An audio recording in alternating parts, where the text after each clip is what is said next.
You understand the concept of kintsugi by now. You know that broken pottery, mended with gold, becomes more valuable than it ever was whole. You know the metaphor. Your scars are not flaws. Your cracks are not weaknesses.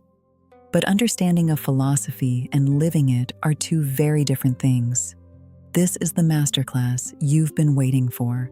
Not another explanation of what kintsugi means, but a practical blueprint for how you actually practice it, starting today. Because here's the truth nobody tells you. When your life actually shatters, the metaphor isn't enough. You don't need another beautiful idea. You need a method.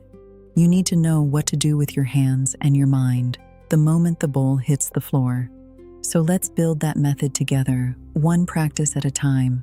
The first practice is acknowledgment.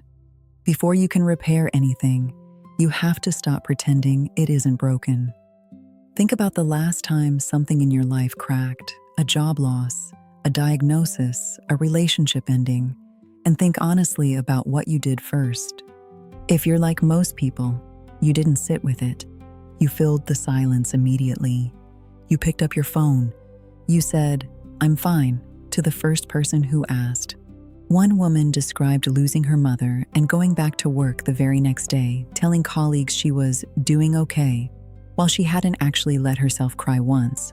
Months later, in therapy, she realized she had never once acknowledged out loud that her mother was actually gone. She had skipped the first step entirely, and everything after it had been built on a foundation that was never properly laid. Psychologists refer to this deliberate denial as experiential avoidance, the instinct to run from uncomfortable internal thoughts and realities. But in the words of pioneering psychiatrist Carl Jung, what you resist persists.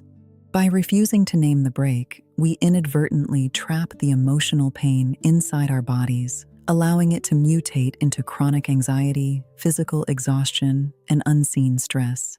In contrast, the kintsugi artisan honors the damage. They do not sweep the broken fragments under a rug. They handle each sharp edge with deliberate, mindful care.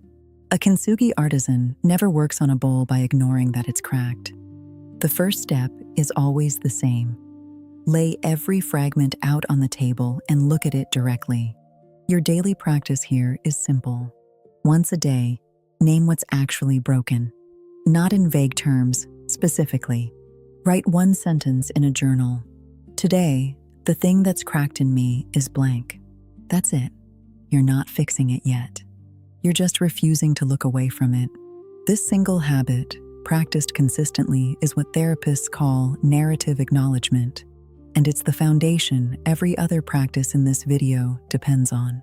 The second practice is patience, and this is the one almost everyone gets wrong. We live in a culture engineered for speed. You want the breakthrough by Tuesday. You want healing to follow the same timeline as a same-day delivery. There's a reason self-help books promise transformation in 30 days, 60 days, 90 days. We've been trained to expect a deadline for pain. But traditional kintsugi cannot be rushed. The lacquer requires days just to cure a single layer, and a true repair takes months. A master craftsman once turned away a customer who offered to pay triple for a faster repair. He told them, simply, that the lacquer doesn't know what money is. It cures when it cures. The Japanese have a word for the discipline this requires: Gaman. Enduring the difficult with patience and dignity without giving up.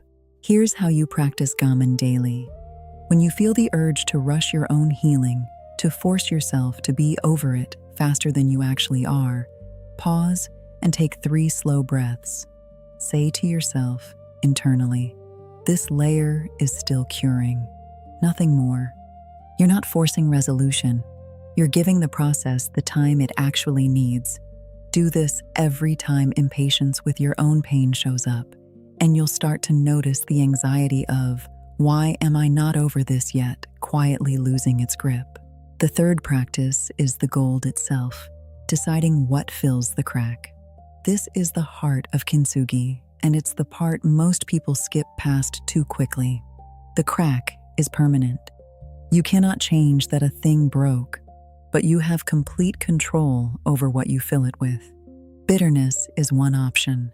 Resentment is one option. Numbness is one option. None of them are gold. Consider two people who go through nearly identical divorces. One spends years describing themselves as someone who got betrayed, the victim. The other, after the same pain, says, I learned I deserve a relationship where I'm actually seen. Same crack. Completely different material poured into it. Years later, you can see the difference in how each of them carries themselves. One still flinches at the topic. The other speaks about it with something close to gratitude, not because the pain wasn't real, because they chose what to fill it with. Here's the daily practice. At the end of each day, ask yourself one question. What did I let fill the crack today? If the honest answer is something corrosive, anger, comparison, self-pity, don't judge yourself for it. Just notice it. Then ask the better question. What's one thing of value this experience is teaching me that I wouldn't have access to without the break? Write it down, even if it's small.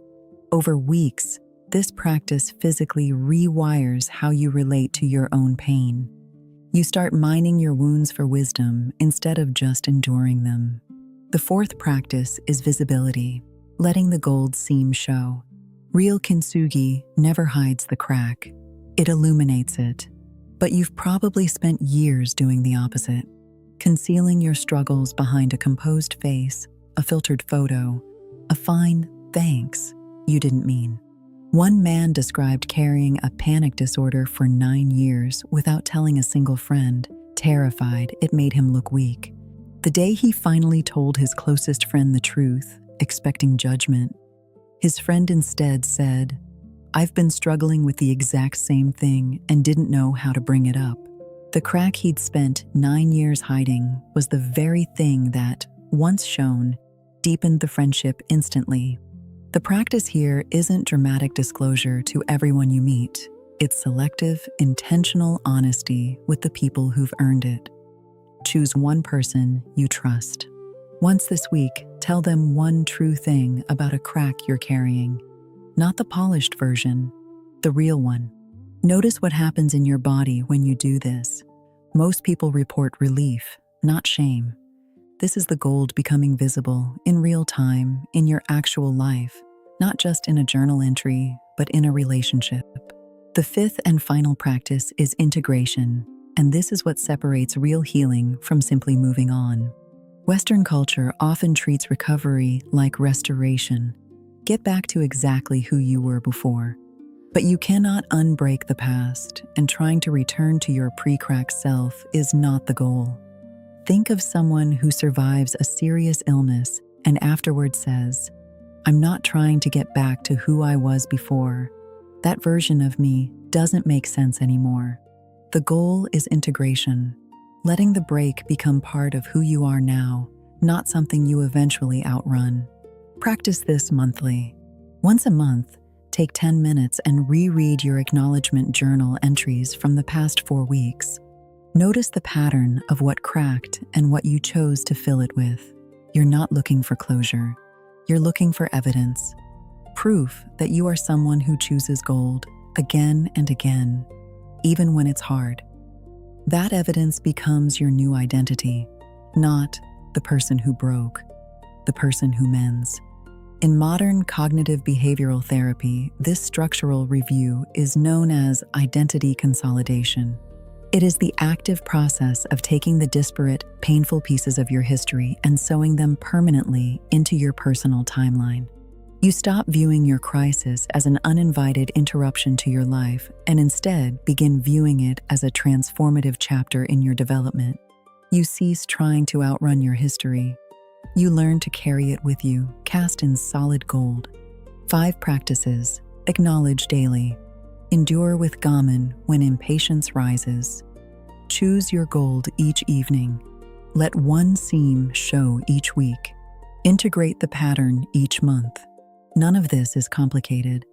None of it requires a single ceramic bowl or a drop of actual gold lacquer. It requires only the willingness to treat your own life with the same reverence a Kintsugi master gives a shattered cup, not as garbage to discard, but as something worth the months of careful, patient work it takes to make it whole again. You will break again. That part isn't optional, but now you know what to do when it happens. You have the method. You have the gold. The only question left is the one you'll answer today and tomorrow and the next day after that. What will you choose to fill your cracks with?